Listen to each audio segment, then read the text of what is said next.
సంస్కృతిని గౌరవించిన వాళ్ళు వాళ్ళ భాషలోనే చెప్పాలి అంటే భారతీయ సంస్కృతిని పాటించిన వాళ్ళు. ఇప్పుడు ఇక్కడ ఇంతమంది మగవాళ్ళు ఉన్నారు, ఎవరన్నా భారతీయ సంస్కృతిని మాట్లాడుతున్నాం కదా, అలా ఉన్నారా? లేరు కదా. అందరికీ క్రాఫ్ ఉంది, పిల్లకి ఎవరికి లేదు. ఎవరికి పంచాలు ఆల్చి లేదు, అందరూ ప్యాంటు చొక్కాలు వేసుకున్నారంటే బ్రిటిష్ వాళ్ళలాగో అమెరికా వాళ్ళలాగో ఇంకోళ్ళలాగో. మేమెప్పుడు ఇష్యూ చేస్తలేమే. ఎంతకాలం అండి?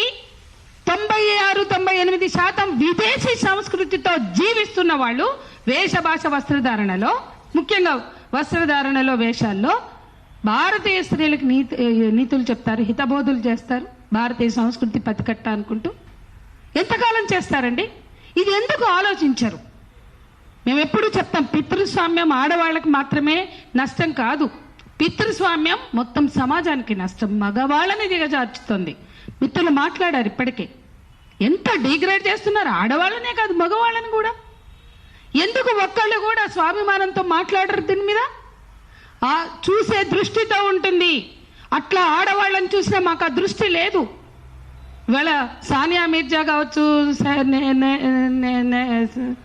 నైనా సెహ్వాగ్ కావచ్చు, జ్వాలా కావచ్చు, ఎంతో మంది స్పోర్ట్స్ క్రీడాకారిణులు అక్కడ రంగంలో ఆడుతుంటే మనకి బట్టలు కనపడతాయా? ఆట కనిపిస్తుందా? ఎవరికన్నా బట్టలు కనిపిస్తాయండి? ఎందుకు బయట బట్టలు కనిపిస్తున్నాయి అంటే ఉన్నది బుర్రలో కదా, బూజు ఉన్నది, చెత్త ఉన్నది బుర్రలో కదా. ఇంకా ఎంతకాలం ఆ బూజుని పెట్టుకుని మాట్లాడతారు?